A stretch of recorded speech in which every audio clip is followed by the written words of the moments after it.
Alright guys, welcome back to Formula 1 news. Ahead of the Brazilian Grand Prix, Lewis Hamilton has confirmed this is Mercedes' last and final call to try and win a race. It's do or die time for Mercedes, either win here this weekend, or that is it for their season. They won't beat Ferrari, and they won't probably win in Abu Dhabi. That's Hamilton's opinion as well. Very much enjoyed your thoughts in the comment section below. Hit the like button if you enjoy. Subscribe if you're new as always, I would greatly appreciate it. Plenty to mention. Firstly, Lando Norris is thankfully back in action. He was unwell with food poisoning on Thursday, potentially Wednesday as well. He's okay for today. Did FP1, will do qualifying later on, should be okay for the rest of the weekend. Confirmation as well, we heard these rumours for a long time now. Carlos Sainz will take his 6th ICE internal combustion engine of the season and therefore take a 5-place penalty for the race. Whatever happens in quali, he stays there for the sprint race, but then in the actual race, then he drops back by 5 places. So yeah, not ideal of course for Ferrari, but I think they would have taken this penalty in Mexico had they realised they would be so far off the Mercedes, because they were always going to be P5, P6 there, so you know they probably could have taken it there. Turns out they didn't, and they'll take it this weekend in Brazil. Not ideal for Ferrari, could give one more car that's out of the way for the Mercedes, especially if things get chaotic with the potential of rain arriving imminently and throughout this entire weekend.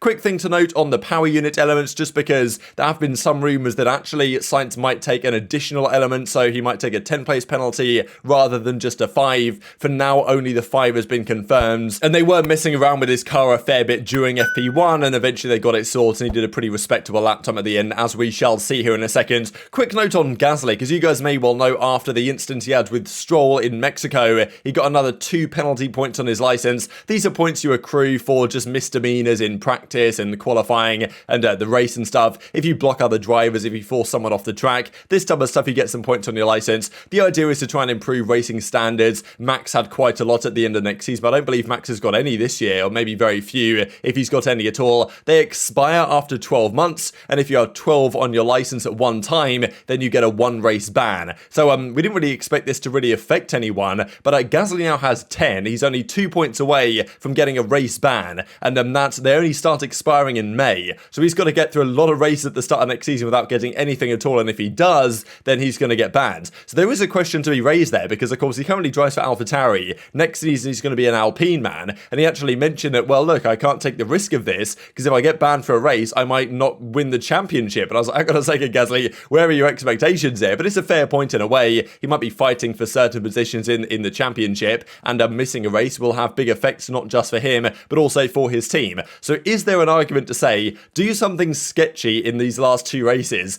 take your race ban, or basically you have to do it now, I guess, get your race ban in Abu Dhabi, unfortunate, but whatever, who cares about AlphaTauri, you're going to Alpine anyway, and then once you've taken a race ban, you go back to 0. So don't know if he's going to do that, seems unlikely, but still want to consider. I know that Alpine want the rules to be changed such that because he's moving teams, it now no longer applies, but I highly doubt they're going to get away with that one. Want to note for sure, just an update on yesterday's video, because yeah, potentially the beginning of the end of crypto sponsors here in Formula 1. FTX has been confirmed that it will be removed off the company's car because they've got it on the front wing, the rear wing, pretty big sponsorship deal worth in certainly the tens of millions of dollars, and that's now come crashing down because they went bankrupt basically over the last couple of days. So a bit of a messy one, but confirmed that Mercedes will call that partnership to an end effectively. No technical updates here in Sao Paulo as expected. Everyone's looking to next year, so to win will take the car that they currently have with some additional setup changes, plus the possibility of rain as well could make things rather chaotic this weekend. Let's speak about Mercedes, because they have basically said, and Toto Wolff has said, look, he'd prefer to get a race win this season than to get P2. They would like to get P2 in the constructors over Ferrari, but if they don't, you know, they won't be too mad as long as they win a race. And Hamilton reckons this is the one where they've got to do it. We know that Hamilton and Brazil, it's a pretty good combination. It works out rather well. And Abu Dhabi, Hamilton doesn't really reckon is going to be particularly suitable. Mercedes have said Mexico was probably their best track of the season, at least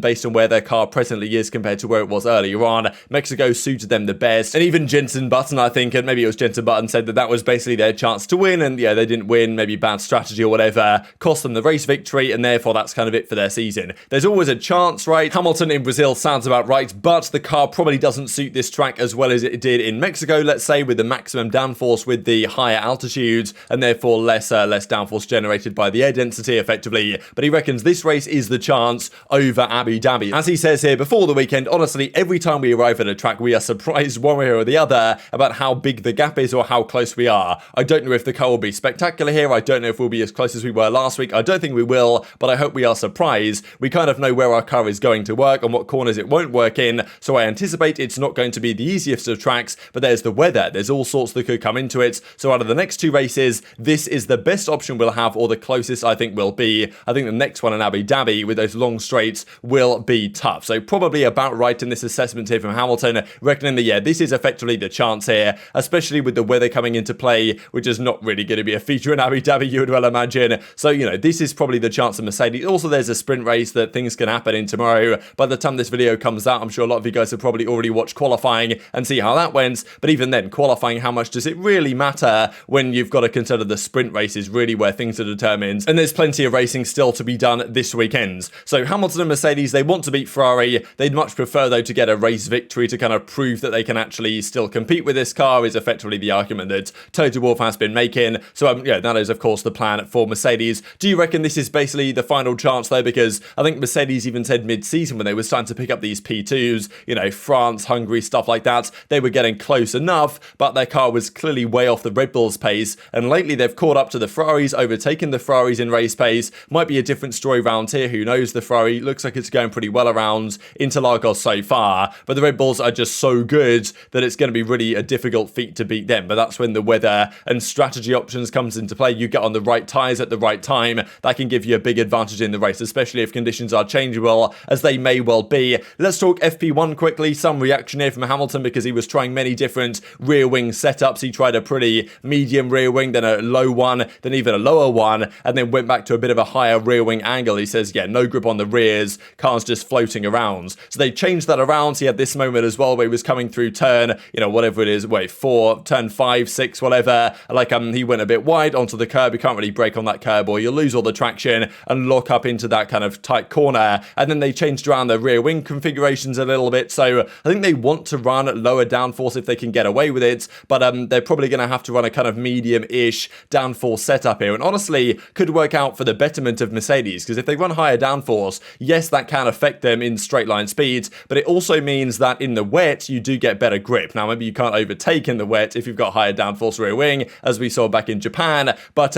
you know, it might be a more wet-focused condition if they go for this higher rear wing angle. And probably if they do want to win this race, they've got to maybe prioritize their car if it happens to be wet and then hope it does in fact rain. That's probably the only way you win if you're Mercedes. If you go for a more balanced approach that probably can work in the dry as well, and then it doesn't rain and it is dry, you're probably not going to win anyway. The only way to win probably is to take the gamble on it being wet and setting your car up for that, and then taking advantage of whatever potential hiccups that might befall the other teams. That's what Russell says as well. The only way they're going to win is if Red Bull basically make a massive cock up, which can happen. It happened in Austin, but Verstappen was still too fast at the end of that race. So yeah, some changes to the rear wing angles that eventually they figured out. Hamilton locked up on that lap that we saw, did a good lap as well towards the end. It was about 2/10 off the pace, and apparently he lost 0.3 of a second in turn 8. So I think there was some traffic they were talking about on the radio there, or like in the commentary. So Hamilton apparently lost 0.3 in that one corner, and if that wasn't the case, he would have gone P1. These were the final results of the session here. Perez P1, Verstappen P3, separated by 0.8 of a second here. So at Leclerc as well, P2 separating them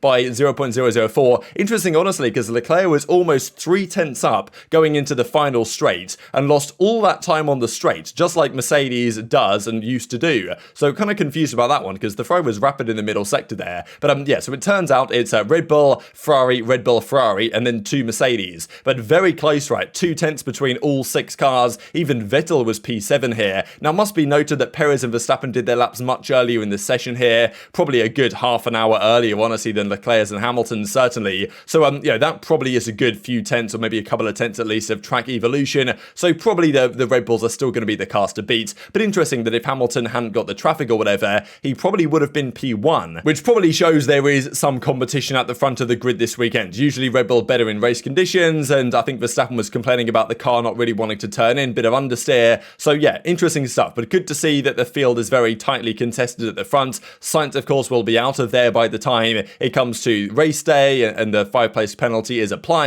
But if Mercedes can get ahead of one of the Red Bulls and potentially even Charles Leclerc, then it truly is race on. And even if that doesn't happen in qualifying, then the sprint race still opens the doors, because the Mercedes has generally been quicker than the Ferrari lately in race pace. So even if they qualify behind Ferrari, it might not be such a big deal nowadays. Who knows? A lot of the sprint races that we had so far, both both of them in Austria and Imola were ages ago when the Mercedes was terrible, and now it's rather a different story in race conditions. And just to mention, because yeah, qualifying means a fair bit, but heavy rain is apparently on the way potentially for qualifying, and if it doesn't arrive then, the forecast still says that probably there's rain happening for, well, Saturday or Sunday at some point or another. So hopefully still an exciting weekend ahead. And just to mention quickly before we close out the video, rumours that Riccardo has not yet made up his mind on whether he wants to be the reserve driver for Mercedes or whether he wants to be the reserve driver for Red Bull, and he's got to make that decision soon. And then whoever it's not, let's say he goes to Red Bull, apparently Mick Schumacher might end up being the Mercedes reserve driver, which could be quite something as well, while he waits around for what we imagine will be the Audi Sauber spot to arrive in a couple of years. But very much intrigued to your thoughts in the comment section below. Hit the like button if you enjoyed, subscribe if you're new, take care, and I'll see you next time.